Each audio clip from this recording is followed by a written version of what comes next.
Bonjour et bienvenue dans ma cuisine. Si tu n'es pas encore abonné à cette chaîne, abonne-toi, c'est gratuit et il y a tout plein de vidéos trop fun. Aujourd'hui, je vais t'apprendre à réaliser une génoise simple et excellente. Bien sûr, tu pourras la manger juste après, mais normalement, une génoise, ça sert de gâteau de base pour faire plein d'autres réalisations. Comme par exemple, tu pourras t'en servir pour le gâteau mignon ou encore le gâteau princesse. Et il y aura plein d'autres réalisations qui vont venir. Et à chaque fois que j'en ferai une et qu'il y aura besoin d'une génoise, je te dirai « Va voir la vidéo de la génoise !» Et ce sera celle-ci. Voilà, t'as tout compris. La suite, c'est tout de suite sur Virginie fait sa cuisine.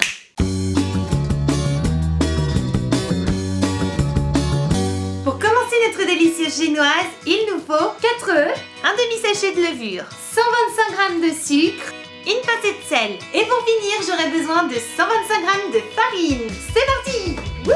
On démarre tout de suite notre génoise en préchauffant le four à 180 degrés. Puis on va beurrer notre plat pour pouvoir à la fin démouler plus facilement notre gâteau. On s'occupe maintenant de nos ingrédients. Allez, on va mélanger la farine et la levure chimique ensemble jusqu'à ce que ce soit bien homogène. On sépare maintenant les blancs et les jaunes. Pour ça, j'ai ma petite technique. Je presse une bouteille vide au-dessus du jaune, je relâche et avec la pression, il est aspiré. Petit conseil, cassez vos œufs bas car sinon le jaune risque de s'éclater. Et si vous préférez la méthode traditionnelle, pas de souci. Transvasez votre jaune d'une coquille à l'autre en laissant couler tout le blanc dans le saladier. Une fois que c'est fait, on va ajouter une pincée de sel sur les blancs et on va les battre en neige. Une fois que ça a bien pris, on continue à mixer en faisant des mouvements circulaires et on va ajouter très progressivement le sucre, les jaunes, la farine mélangée à la levure. A l'aide d'une spatule, on va soulever la pâte pour bien la mélanger, puis on verse le tout dans notre moule.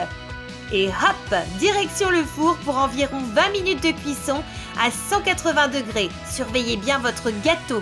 Il sera prêt quand il sera bien doré sur le dessus et que quand vous y planterez une lame de couteau, elle ressortira sans pâte. Oh, mais on dirait qu'il n'y a plus personne dans la cuisine. Génial. 1, 2, 3. Trop bon. Oh mince, maman m'a vue. J'avais été discrète pourtant. Faut absolument que j'y retourne. Opération commando. Go! Non.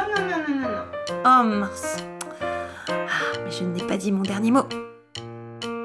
Et je savais bien qu'il restait quelques petits œufs. C'est trop bon les gâteaux. Merci maman. Et voilà, notre recette de génoise est terminée. Vous avez vu comme elle est belle? Elle est magnifique. Elle va nous servir pour faire plein de créations, mais par contre, il faudra la laisser bien refroidir. Et si tu es gourmand que tu as envie de la manger comme ça, tu peux parce qu'elle est vraiment très bonne et très très légère. Tu peux même rajouter de la confiture ou de la pâte à tartiner, ce sera trop bon. Sur ce, je te fais plein de bisous.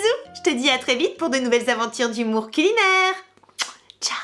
Et si toi aussi t'as aimé cette vidéo, clique sur j'aime